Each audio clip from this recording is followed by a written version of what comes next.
Welcome. I'm Cavan Scott, one of the story architects of Star Wars The High Republic. This is Dominic Pace, who plays Gekko the Bounty Hunter from The Mandalorian. Hi, I'm Claudia Gray. I write Star Wars books. And you're listening. And you are listening to Star Wars Comics in Canon. The Force is strong with this one.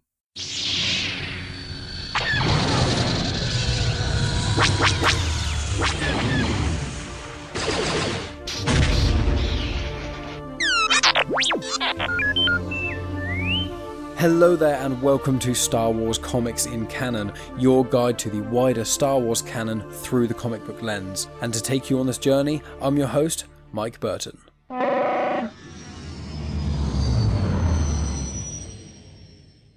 And so brings episode 112.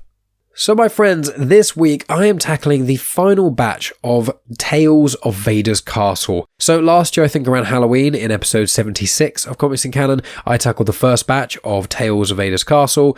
Then in episode 103, I tackled Return to Vader's Castle. And now it is the final of the trilogy, which is the Ghosts of Vader's Castle. All three batches were written by Cavan Scott. They have a host of guest artists, and they're all horror anthology stories. Some are parodies, some are slightly more original, but the majority of them are parodies. So really, really cool. If you're a horror fan, I really recommend picking these up, but obviously they are published by IDW Publishing, not by Marvel, so you can't find them on Marvel Unlimited, so they're a little bit harder to get. Another reason I like doing this show, getting all these slightly obscure comics. But these ones are actually a gift to me by my friend Alex Hart, who if you listen to Genuine Chit-Chat, you may know who he is. He's been on the show a few times, but it was a really cool surprise. He got me like last year, and it's finally cool to be able to read them because they are a lot of fun. I would also recommend you check out episode 74 of Star Wars Comics in Canon, because in that I tackle the finale of the 2017 run of Darth Vader comics, and it goes into how his fortress was actually created. It's a really, really cool story. It's one of my favourite Vader stories, and it has arguably my favourite individual Star Wars comic in ever, which is the finale to Darth Vader 2017. I believe it's issue 25. I think that's where they finish it. So go listen to that podcast if you haven't already, and please pick up those comics, because the 2017 run of Vader comics written by Charles Soule is just absolutely incredible. Now, if you haven't joined Star Wars Comics in Canon before, I go through each of these comics, I go through the general plot details, and along the way I give you additional information of connected content, including characters that reoccur, species, planets, that sort of thing. So it really serves as a guide to the comics without you having to pick them up. If you have picked them up, you kind of get a broader view of the canon, as well as a nice refresher. So with that all in mind, let's get into this story. So there aren't going to be any crawls for these 5 stories. The framing story is set around 4 to 5 years after the Battle of Yavin, so it's just shortly after Return of the Jedi. It's after Death Star 2 was destroyed, after Palpatine and Vader have been killed, and it is around the time when the New Republic are starting to take hold, but it took about a year and a half until the Battle of Jakku, which is generally considered to be the end of the Empire for the vast majority. It was when they stopped having full control, really, was when Palpatine died. Then after the Battle of Jakku, the military really disbanded and then became more of the Imperial remnant, which is what we're seeing in The Mandalorian and the extended Mandoverse, as it were, where there are just pockets of Imperials still clutching for control,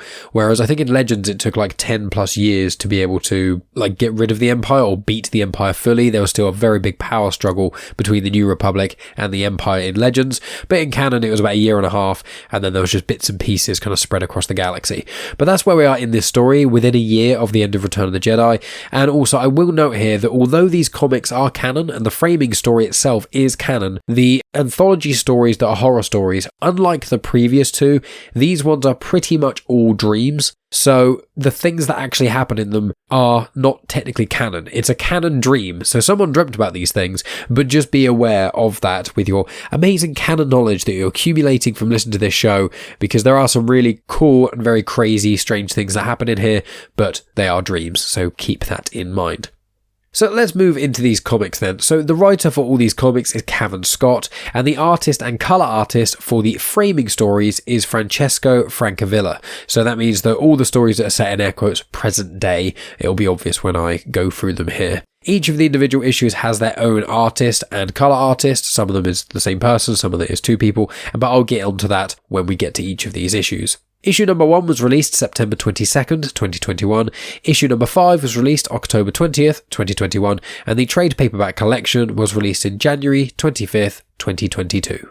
So let's delve into the first issue. So this is called Dawn of the Droids. The artist for it is Megan Levens and the colour artist is Charlie Kirchoff. So the story starts with VANÉE in Vader's castle. Now VANÉE is one of Vader's kind of, I say right-hand man, but that's not really it. He just kind of follows Vader around and worships him and stuff. He's been in all of the Vader's Castle comics. He was actually in a recent episode of Crimson Reign. I think it was Crimson Reign number 4, which is when the Knights of Ren attacked Vader's fortress. So go check that out. It's a really, really cool issue. Or you can listen to my episode on it that was only out a few weeks ago in episode 108. So you can check that out if you fancy it. But he also appeared in the not strictly canon Lego Terrifying Tales. So he's basically just he's almost like the caretaker of Fortress Vader, and he is also a worshipper of the dark side of the Force, and you do actually get to see him in live action in Rogue One when Orson Krennic goes to Fortress Vader. So anyway, VANÉE in Vader's castle, it's been, as I said, within about a year of Return of the Jedi, so Vader's been dead for a little while, and VANÉE hears some sort of voice, and he starts talking to it, and he basically discusses a ritual to bring back Vader, the Dark Lord of the Sith, and the voice that is talking to VANÉE is claiming to be Darth Vader. So while this is happening, there's a gentleman named Milo Graf who's in the Graf archive. So Milo is the brother of Lina Graf. She's been the main character in these Vader's Castle comics for the most part. And she's also in these Star Wars Adventures comics, which is what this falls into. Star Wars for all ages, in a way. And Cavan Scott's written quite a lot of them, mainly the Adventures in Wild Space, which centres around her as well. And more recently, Lina actually appeared somewhat, she was mentioned, in Adam Christopher's Shadow of the Sith book. It's a really, really cool book. I highly recommend it, but there's an interaction with Lando and Luke where they get a ship from Lina Graf that I just thought, that was a really cool little connection, so it made me smile. Now, this Graf archive that Milo is in was an Imperial library. The Imperials didn't really treat it very well. Some of the physical texts have been damaged, some of the databanks have been corrupted, but it is now the Graf's archive. I believe it was the Graf's archive before the Empire because the Grafs are a very important name for hyperspace. I think I've mentioned this before in prior episodes, but basically the Grafs and the Santekers were two of the major families responsible for the modern hyperspace lanes. So they basically go out, they do a route, check it out to make sure that there's no asteroids that are going to hit it or any substantial gravitational pulls that are going to affect it. And if it's all safe to travel through at a speed faster than light speed, then they make that a hyperspace lane. And that's kind of how hyperspace lanes work in Star Wars in general. But yeah, the Grafs are a very big family in the point of like the High Republic. I think they're very affluent, and I think the further you go back, the richer they are. But nowadays, in modern Star Wars, because hyperspace and things, there aren't really many frontiers for that. There's not many adventurers, people going out finding new hyperspace lanes. I don't think that the Graf family is now as rich and powerful as it once was, but they do have this big archive, so who knows. So while Milo is in this archive looking through some stuff, he is talking to Lina via comms. And Mustafar is mentioned, and then Lina is freaked out a little bit by that, and they have a little back and forth. She says, "You're not thinking about going to Mustafar, are you? Because of, Vader's castle, blah, blah, blah." And Milo's like, "Well, probably not, although it would be really cool to go see, and obviously with the fall of the Empire, and obviously as Vader's dead, it would actually be a quite cool place to go, but not necessarily. I'm not really sure about going there, but it's just interesting reading these things and finding all this information out." After a bit more talking, they then amicably end their communication, and Lina goes off to do whatever she was doing, and then Milo talks to the droid. The droid with him is Crater, CR8R, Crater, and Crater has appeared in the other two Vader's Castle batches of comics, as well as other comics with Lina Graf in it. It's generally her droid, but Milo says to the droid that he's been having this strange dream after reading a Clone Wars report, so we go into his telling of the dream. So you've got Padme Amidala, Anakin Skywalker, R2-D2, C-3PO, and Jar Jar Binks. They are all heading to this planet called Rubinero that I've never seen before, I couldn't find any other log of, against the Senate's wishes. Basically, there's a settlement there that's been there since the High Republic, but they've recently stopped responding to communication, so Padme wanted to check it out. They walk around this town that's basically completely empty, apart from some droids and things, so they decide to split up to explore. 3PO finds this droid that's got glowing green eyes and is making some weird noises, while the others are looking around the town just finding lots of deactivated droids. Anakin then spots 3PO and goes towards him, but then 3PO lunges at Anakin, and Anakin's kind of like, what's happening here? And then he notices there's some red wiring that's kind of coming out of him. Anakin slices 3PO when he just won't let up, and is like, sorry, we'll fix you in a bit. But then the red wiring connecting 3PO starts to move and grab itself and pull itself together, rebuilding 3PO, and 3PO is still kind of going after Anakin, and his eyes are now glowing green as well. Then suddenly a lot of the other droids in the area, their eyes start to glow green as well, and they start to attack. So they attack Jar Jar and Padme. Anakin then gets wrapped up by the wiring from 3PO. He does manage to get free, but then he runs with Jar Jar and Padme trying to escape. His robotic hand then starts to attack Padme, so Jar Jar thinks quickly and launches a panel at Anakin which slices his arm off, which is probably the coolest thing Jar Jar maybe has ever done in his life, but obviously this was a dream, so that's probably why. 3PO then gets R2-D2 and his eyes start to glow green as well, so then all the droids start to swarm the only organics left, so Jar Jar, Padme and Anakin leave on their ship. Padme and Anakin then discuss how strange this all is and that there's no organic remains left on the planet, which seems curious. They don't seem to have been killed by the droids, so who really knows? Then they ask Jar Jar what he thinks, and he turns around and he has green eyes as well. He launches at Anakin and Padme, and then Milo's dream ends. He notes that he wakes up at that point. So he tells Crater about all these things, but Crater isn't really saying anything. He's just silently holding this glowing green cube.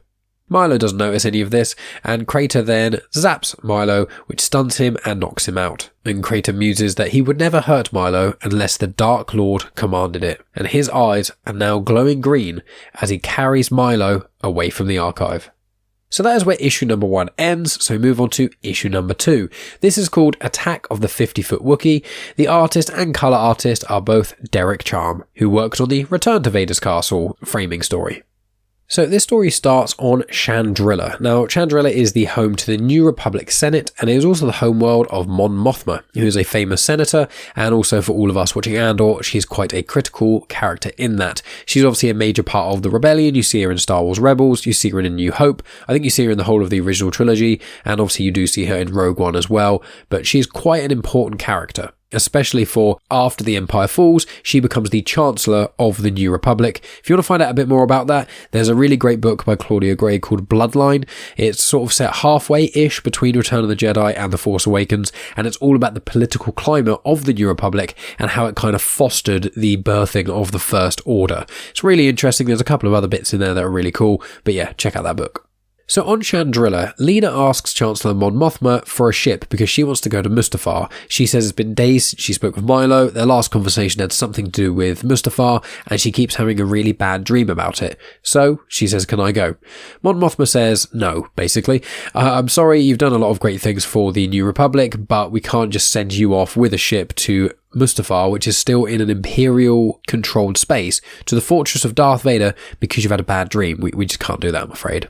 So Lina leaves, and then Leia goes after her, and Leia tells her to go instead to Emita, because there's a pilot there that may actually fly Lina to where she wants to go.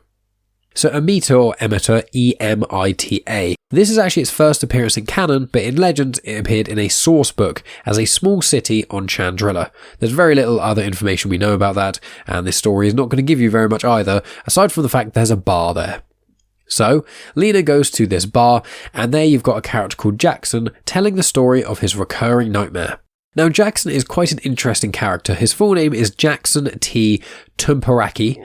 He was first in the Star Wars Adventures Annual of 2018. That's in canon, that is, because Cavan Scott is like his favourite character in all of Star Wars, and Cavan Scott, who obviously wrote these, tries to get Jaxxon into any story he can. He's got them into a couple of Star Wars Adventures Annuals, and he also has obviously got them in this story. Plus, he wrote the Certain Point of View story for The Empire Strikes Back, centering around Jaxxon too. Now, Jaxxon is a Lepi, L-E-P-I. It's basically an anthropomorphic rabbit person. He wears a flight suit at all times, it seems, and he was actually first in Legends. He's one of the oldest characters in all of Star Wars. He even is older than, really, the Emperor, I'd say. It's quite interesting. Basically, after A New Hope came out, obviously at the time just called Star Wars, they released a line of Star Wars comics to go alongside it, to kind of show what Han, Chewie, and Leia and stuff were all doing after A New Hope before Empire Strikes Back. So in issues 8, 9, 10, 11, and 16, Jaxxon makes an appearance.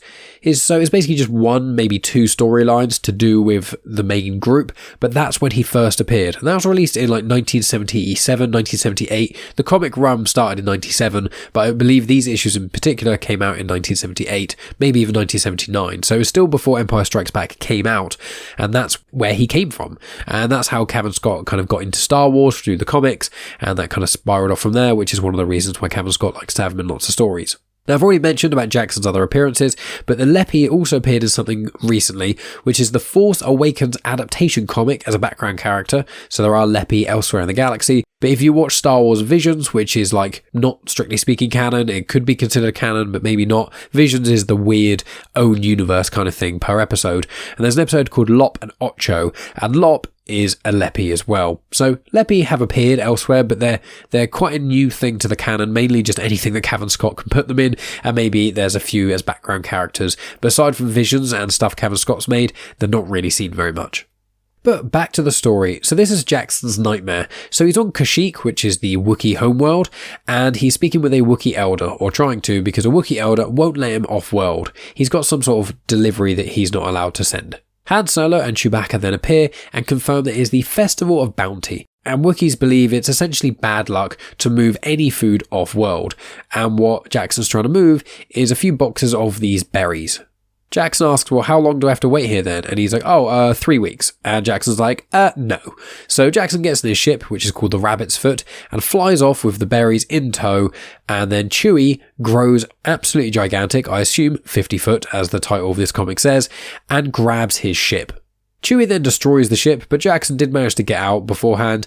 He's saying this is absolutely ridiculous, and even mentions a note of the Calrissian Chronicles. He's like, this is absolutely ridiculous, and I've read the Calrissian Chronicles. The Calrissian Chronicles, they're mentioned in Solo, a Star Wars story, but they're in Legends quite a bit. It's basically Lando Calrissian speaking into an audio device and recording his adventures through his eyes. There is the Lando series, which still is seemingly coming out, but we haven't really heard anything about it, and everyone's kind of hoping that's going to delve more deeply into the Calrissian Chronicles in canon, but at the moment in canon there's not really that much. It just often gets mentioned, and in the Lando comics I've tackled on the show, Double or Nothing and just the Lando comic, he mentions them in both, and I think in Double or Nothing when he's his younger self portrayed more so by Donald Glover, that's when you kind of hear about them a bit more. But yeah, back to the story. So we've got a 50-foot Chewbacca trying to kill Jaxxon by basically destroying everything on Kashyyyk in sight, picking up whole trees, which are the Wuxia trees, picking those up, slamming them down, destroying settlements and things. Han tries to stop him, but fails, is picked up by Chewie, a little bit like King Kong, and then the Elder decides to push a berry into Jax's mouth, and it turns out to be a magic berry, and he turns into a giant 50-foot rabbit thing. So it's basically a giant kaiju battle, and the artwork in this issue in particular looks absolutely amazing. The giant Chewie and giant Jaxxon are really, really cool to see. I will also say that his name is Jaxxon, but he does get called Jax sometimes, so that may cause some confusion to any of you if you hear me say Jax or Jaxxon. It's the same person. So they do a bit of fighting. There's quite a few pages of fighting, so, check out those comics. It's really cool to see. But Jax does eventually beat Chewie, and then they both return to normal size. Han Solo is furious at Jax because he caused all of these things, caused the damage and stuff, and Jax is like, well, I didn't, it was Chewie. And he's like, yes, but Chewie did that and turned into that giant monster thing because of you. Han then eats one of those magic berry things, turns into a giant 50-foot Han Solo, who looks quite scary as well. He looks like a monster, and then he reaches for Jax to get him, and then Jax awakens from his nightmare. And he notes he's barely been getting any sleep due to these nightmares. Now, Jaxxon is just telling basically anyone in the bar who is listening, so Lina does approach him and makes him jump, and then says that other people are having nightmares too, so she wants Jax to help. Jax doesn't want to help because he doesn't want anyone who is associated with Han or Leia or anything like that, because he's already done that before, obviously a little nod to Legends. But Lina seemingly does manage to convince him. Then the final panel of this comic shows that on Mustafar, Crater has then delivered Lina Graf to VANÉE, who says the rest should arrive very soon. So that's the end of issue number 2. We move on to issue number 3, which is called Danger on Dagobah. Robert Hack is the artist and the colour artist for the dream sequence in this comic. So let's get into the story. So you've got Tom Hudd and Skrit working on a job for the New Republic. Tom Hudd and Skrit were both from the prior Vaders Castle comics, so check those out. And while they're working, a Mynock attacks. So Mynocks are these flying bat things. You saw them in Empire Strikes Back. They're actually when the Falcon parks up in the Exogorth / the giant space slug in there, and they think they've stopped in a nice cozy asteroid field. The Mynocks then try and sap energy from the Millennium Falcon, because Mynocks feed on energy. They attach to ships, suck out energy from the power cells, and then often leave these ships just useless. So this Mynock is attacking Hud and Skrit, or rather the stuff they're working on, and Hud decides to throw Skrit at the Mynock. Now Skrit is a Peasel, which is basically it's kind of like a woodlouse / a pillbug, or maybe like a small millipede. That sort of creature is just a bug thing that can talk and has a face and has like a hard shell. So he picks up this rolled up giant bug and throws it at the Mynock, which scares it off. Now, I will say, I think that these Peasels have only really appeared in the comics. Maybe I think they're in a book or two, but obviously that's just written. I imagine if we saw them in live action, it would be absolutely terrifying, but we shall see what the future holds. So after that interaction and the Mynock's flown away, Skrit then asks Hud what's wrong with him, and Hud says that he keeps having this exact same dream over and over again every night. And so, here's the dream. He's in a ship with the Luke Skywalker. He notes to Skrit, I know how weird this sounds, but trust me, this is who I'm with. And Luke apparently asked Tom Hud to help him find some old Jedi artifacts, because Lina vouched for him, hence why he was there. Hud then has flashbacks of his time being tortured for stealing an ancient artifact. That was back in episode 103 of Comics in Canon, as I said, Return to Vader's Castle. And the duo then land on Dagobah, and they are also there with R2-D2. Hud is having flashbacks to his time in Vader's castle, and then they get to Yoda's hut, which is seemingly destroyed. Luke is really taken aback by this and asks what on earth happened, but then they find a hollow on the floor of a property developer, who confirms that they are basically trying to somewhat terraform Dagobah to be able to make money off it, but in the hollow recording, it's shown that this property developer is killed by a monster. Now, this monster seems to be like the creature from Black Lagoon. That's the best way I would describe it, so Google that if you want to find out what it looks like. This creature then appears and attacks. It attacks Luke and Hud is hit and flies into the water. He then sees skeletons of Lina and the crew, and it freaks him out a little bit. He comes out of the water and runs, and then he sees a giant snake with VANÉE's face on it, and the snake says that no one is coming to save him. This freaks out Hud even more, and then he finds Luke's skeleton hung up from a tree along with a R2-D2 that's had all its wiring and etc. pulled out. Luke's skeleton then talks to him and says that the monster is the spirit of Dagobah, but the force is out of balance, and Tom Hud needs to make it back into balance, and he needs to use the lightsaber. So Hud takes the lightsaber, but then runs, and then when the creature then tries to attack him, he turns to fight. He ignites the blade, and the creature just runs away. He then hears a voice and turns around and sees that Luke and R2-D2 are both there, completely fine. He's a bit confused by what on earth is going on, as anyone should be, and then Luke says that even the spirits know not to mess with Tom Hud. And then Tom is even more confused as what is going on. He says that Luke was dead, but he's not, and Luke doesn't really seem to address this. And then they continue walking and talking, and then Tom says that I don't know how this will happen, but there wasn't anyone else here. And then we see the Force Ghost of Yoda, which is a nice little thing. Always good to see Yoda pop up. And that's the end of the dream. Obviously, it is some really cool artwork in this. You get to see a little bit of fighting. Anything with Luke is cool to see. And obviously seeing more Dagobah is a bit of fun. But now, with Tom being awake and talking to Skrit about this, he says that he thinks it might be a warning with all the stuff going on. You know, there's so much talk about the Force and whatnot. It's quite bizarre. Skrit is not necessarily convinced by this. And then while they're still working, they disturb a Mynock's nest. But then a ship lands to save them from being swarmed by these beasts. The ship is the Rabbit's Foot. It has Lina and Jaxxon on it, who need help saving Milo from Vader's castle. Tom is freaked out by just the sound of Vader's castle, then the comic ends. So issue number 4 is called Beware the Chosen One. The artist and colour artist for this is Chris Fenoglio. So it starts off with Jax, Skrit and Hud arguing while the ship is being pursued by TIE fighters. Lina Graf is in the back and she's telling them to stop arguing and whatnot, but they don't seem to be hearing her, so she gets a little bit closer and notices that they're gone, and so are the pursuing TIE fighters, and the ship seems to just be floating in empty space. She notices that someone is sat in the captain's chair and they're talking to her, so she gets a little bit closer, the chair spins around, and who's there? A young Anakin Skywalker, as in when Jake Lloyd was playing Anakin back in The Phantom Menace. But this young Anakin has got yellow dark side eyes, much like you see Anakin have when he's on Mustafar after he's just slaughtered all of the separatist leaders. The young Anakin sat in the chair, then throws one of the chairs in the ship at Lina and then slowly walks after her, calling after her, mocking her generally, calling her a child and things, and after he calls her a child, she then turns into one. She's then running away and she goes through like a few doors and whatnot, and then she trips over a droid. She checks and it is Crater, who is all damaged, their head is severed, and he is saying to be careful, run, just get away.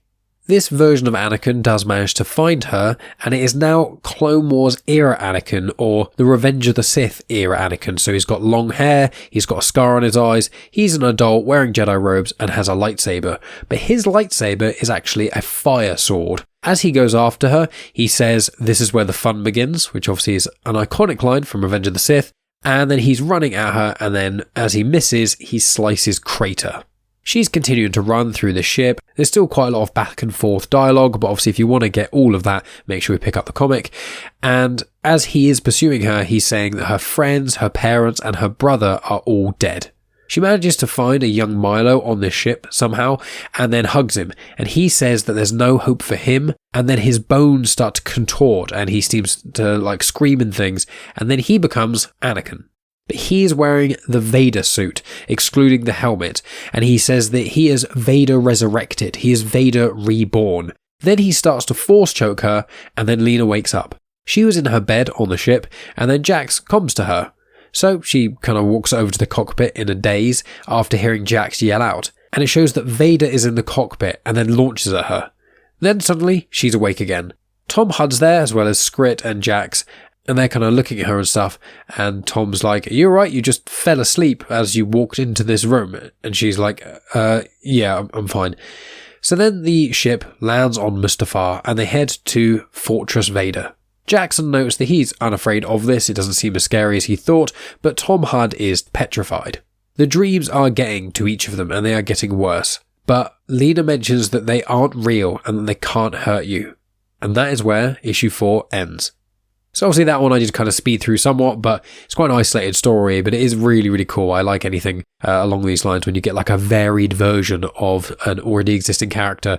And seeing Anakin with a lightsaber made of fire and also a young dark side Anakin was quite an interesting thing. But with that all in mind, we move on to the final issue, which is issue number 5. It's called The Evil's End, and there are no guest artists on this. It is just Francesco Francavilla as the artist and colour artist, as he has been for all of these framing stories. So let's get into it. So the group gets to Vader's castle, and Tom Hudd tries to hack into the door, but Jax runs out of patience and just kicks it down. Lina then gets a comm from Lina Graf asking for help, so they try and pick up the pace. Further in, Vader seems to attack them, but he's holding a blue lightsaber. Tom, for some unknown reason, decides to throw Skrit at Vader. It knocks Vader's head off, and it shows that it was actually Crater, who's wearing like a Vader suit. He seems to have been brainwashed somehow, or reprogrammed, as they say it with droids, but with his head being taken off the body, he seems to have been fine now, and his programming has been conveniently reset. He then guides them on where to go to find Milo, who is in this green tube. He seems to be... It's almost like a Bacta tank, it kind of seems like, but everything looks all green and ominous and whatnot. So they go over to the table and then try and release him. Jax mentions something about maybe we shouldn't just immediately let him out, and before he can finish his thought, they are all electrocuted. And it shows that VANÉE tricked them, and now has them all captured. VANÉE confirms that he's been the one causing their dreams. I suspect it's from issue number 1, he did some sort of Sith ritual to cause it. And then Jaxxon asks, well, why me? Because I've got no association with Lina or any of these other people. And VANÉE's like, sorry, who are you? So maybe Jax is just having a reoccurring nightmare that's got nothing to do with any of these things. No one really knows why Jax is there, which makes it really funny because Cavan Scott will just find any excuse to put Jax in a story. And in this one, he's like, yeah, don't know why, but he's here, which I love that. That really made me giggle when I read it. So it's confirmed that what VANÉE is trying to do is he's trying to resurrect Darth Vader. And what he's trying to do is sacrifice Lina to do it, and then her body will be the vessel for Vader's soul. And Lina confirms, but she was on Endor. She saw the Death Star to explode. She knows that Palpatine and also Vader are both dead. And it's confirmed then that VANÉE has been using the lava fumes of Mustafar and Sith rituals to kind of make this come to fruition in some way, because the lava fumes on Mustafar can create or cause hallucinations. So the fumes then start to turn each of the captured people's dreams into monsters. So you get to see all of their kind of, each of these stories, you get to see like a spectre in the smoke created out of the main villain, the main monster of their specific dreams. So once again, the artwork is really, really cool. But obviously the gang of these people are all freaking out and things, and then the smoke starts to enter Lina, and her eyes start to roll back and she goes limp. In a very cold voice, Lina's body then asks VANÉE to release Vader, to release her, as in being Vader. He looks completely shocked by this, but he does as he's told. He unlocks her restraints and things, and Lina's body then says to deal with the prisoners. Asks for a lightsaber, is past the blue one that Crater as Vader used earlier, and then is about to seemingly kill one of the prisoners, but then frees them. Lina then confirms that the fumes seem to show you what you most fear, so VANÉE clearly saw Vader coming back because that's what VANÉE fears the most. But Lina is not possessed by anything. Milo goes up to VANÉE and then punches him, and he falls into the restraint chair and they lock him in. The room is starting to fill up more and more with smoke from the Mustafar fumes, and so the gang all kind of collect together, but they're not sure where to go. But then they seem to spot Lina Graf's lightsaber, as in the blue one, so they follow that and manage to get out to safety. VANÉE, meanwhile, is stuck with the fumes and is being tortured by an angry vision of Darth Vader. It looks a little bit like the artwork in the Vader Dark Visions. I think it was the one where someone gets infected by something and is hallucinating while running away from Vader, and in that issue you see some really crazy artwork of Vader. It reminds me a little bit of that. So the gang managed to get out of Fortress Vader, but Lina is actually the last one who exits, and she notes that it's quite frustrating because her lightsaber stopped working once Renee fell into the restraint chair. They then all are like, well, how did we get out? We thought we followed your lightsaber to get out, and they don't really know. They get on the rabbit foot ship and fly away. They are confused, but they are safe. And Jax makes a joke saying, oh, maybe it was a ghost or something. And they're like, yeah, can we not talk about that while we're escaping and things? And then the final panels of this shows that the lightsaber they saw was actually Anakin's lightsaber. It was Anakin Skywalker's Force Ghost that guided them out.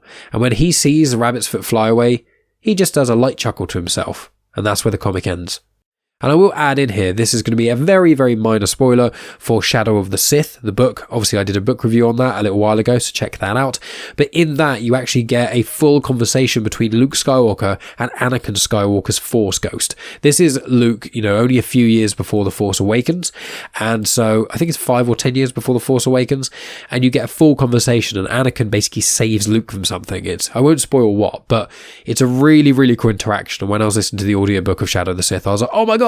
So anytime I see Anakin's Force Ghost in anything, it makes me happy because I just don't think we've had enough of Force Ghosts of anything, really. We've got a couple of Yoda Force Ghosts, we've got a couple of Obi-Wan Force Ghosts. I want to see more. I love Force Ghosts. But yeah, seeing Anakin in this just really put a smile on my face. Him being the one to save the group from his old worshipper in his old fortress. I just think it's very poetic and it works very well. But that is the end of Ghosts of Vader's Castle. So that means I have tackled all of the Vader's Castle comics, aside from there's one which is called Shadow of Vader's Castle. It was released as a free comic book on Free Comic Book Day a few years ago. I do not possess this. I can't find it anywhere apart from on eBay. Someone's selling it for like 70 quid, which I can't really warrant spending £70 plus £20 delivery on a single Free Comic Book Day comic.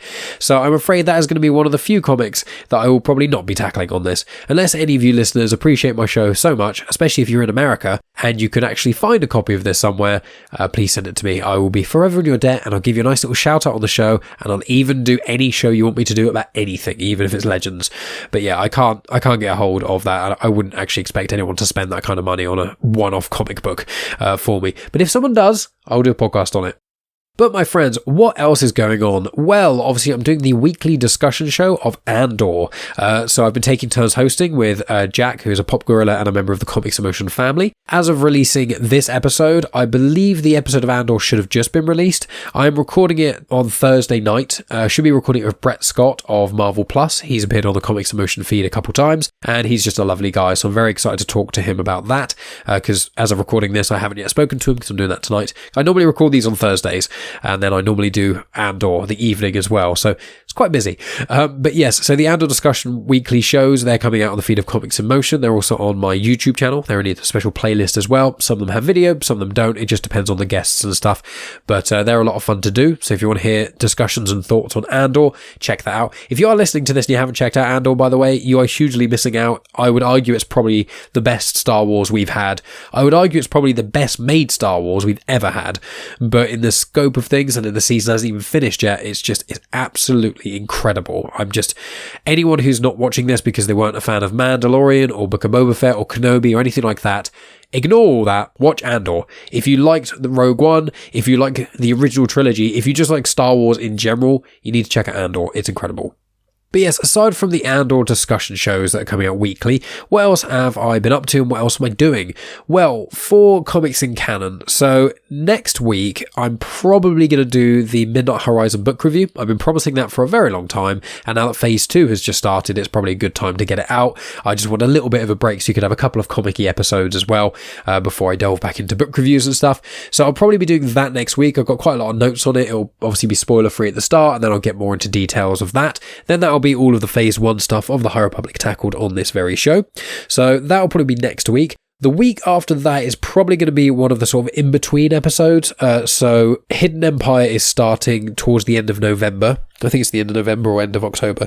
It's starting within the next month or so. And so before I delve into that, I need to tackle some of the comics that are the in-between ones. So from where Crimson Reign finished, which was obviously tying into Dr. Aphra, Star Wars, Darth Vader and Bounty Hunters, and from where Hidden Empire started, there's like 3 or 4 middle ground issues. So I'm going to try and do 2 episodes. One episode tackling like Aphra and Vader, and the other one tackling like Star Wars and Bounty Hunters. Or I'll probably put Bounty Hunters and Vader together, actually, because Valance seems to pop up in both occasionally. So that's probably what I'll do. So it'll be Aphra and Star Wars, which will work well because they did a crossover back in their first respective runs in the Screaming Citadel, which I tackled that ages ago on Comics in Canon, so make sure you go check that out too. But yeah, that's probably what I'm going to do. Then obviously there's Clone Wars Battle Tales that I'm going to do. I also recently finished Padawan by Kirsten White, which is a young adult novel about Obi-Wan. I'm probably going to release that on my Patreon, because on my Patreon I've got a few exclusive book reviews of canon stuff that I don't release elsewhere, but I've also got a few Legend stuff as well, because obviously this is the feed of Comics in Canon, not Comics in Legends. But if you want to hear some of my thoughts on Legends books and support the show, please consider going to patreon.com/genuine chit-chat, because you get that and loads of other bits of bonus content, including there have been like 12 episodes of Afterthoughts, which are for the spooky season. So we did the 5 Scream movies, we did the others, we did Hocus Pocus, we've done The Fly, lots of cool things. Myself and Megan talking about films and TV series that we watch. We've got loads more to come before the year is out. So if you want to support the show, get bonus Star Wars content and get bonus content that's not specifically to do with Star Wars, please consider going to patreon.com/genuine chit-chat. But as well as that stuff, obviously you can follow me on social media at Genuine Chit-Chat. You get photos of the comics I've been tackling, including on this week's one, as well as snippets of Genuine Chit-Chat episodes as well. So check out that. Obviously check out my show, Genuine Chit-Chat. I've had loads of conversations that are to do with Star Wars that are fun to check out, and loads that have got nothing to do with Star Wars either. But if you are enjoying this, please consider checking out the one that I released recently. It's with Elise McCall. She's an artist. She's done some artwork for comic books. And if you enjoy the craft of artwork and you like hearing people's interpretations on stuff, go check out that podcast. It's a really, really good one. I've done a couple of guest spots semi-recently. I went on Frank Burns' I Like the Sound podcast. I was on series 2 of that. I was also on Ike's Flame podcast to talk about the High Republic Phase 1. And then I also appeared on the She-Hulk discussion show on the feed of Comics in Motion on episode 7. So you can check those things out if you so desire. I'm also popping up on Comics in Motion yet again, on top of the Andor discussion show, because myself and Tony Farina of Indie Comic Spotlight are going to be talking about Miracle Man. I imagine that's going to fall under the banner of Indie Comic Spotlight, but although it's technically Marvel, but we shall see about that. He's the host in that regard, so I don't need to worry too much about that. There's a few other bits and pieces in the background, as there usually is, but I will not talk about those until they are released or done or whatever. So that's generally what you can expect from me. I've already waffled on about Patreon. I've said about supporting me and the show. Obviously, please share this with your friends on social media. Tell everyone you've ever met about these episodes, because especially if they're a Star Wars fan, please consider rating and reviewing on Spotify, Apple Podcasts, Good Pods, any of those lovely places. It just shares the love of Genuine Chit-Chat as well as Comics in Motion, and specifically Star Wars Comics in Canon. So any of those things you want to do really helps the show out. Thank you so much for listening. As always, I appreciate each and every one of you listening all the way to the very end of my rambles. I will be bringing you the Midnight Horizon book review next week, and then from there we'll continue with the comics to the end of the year, and I'll try and get all caught up again as I was before. I know there's a couple more mini-series coming out. Obviously the Han Solo and Chewbacca series is still ongoing, but that won't be finished too early 2023. The Yoda series is starting soon, but I think there's a mini-series as well by Cavan Scott, I believe. So there's a few of those. There's the High Republic comics starting up again, but I probably won't tackle those until I've tackled the Path of Deceased Deceit book review, but I haven't actually got Path of Deceit yet because we live in the UK, and in the UK, no one's got Path of Deceit yet. Hopefully it's going to be coming very soon. I think I got an email about my supplier taking money out of my card for an amount that looks like a book, so I probably should have checked that before waffling on this, but I think I should be getting the book very soon. But I have started reading the Force Collector young adult novel as well, which I've been really enjoying. So I don't know, we shall see about all that stuff. The High Republic stuff I try and do in chronological order, so anyone listening along kind of gets a good idea of what's happening, but go from there. But that's enough, my friends. Thank you so much. I appreciate you all, and I'll talk to yourselves next week with Midnight Horizon, the week after that with more comics, and as always, may the Force be with you.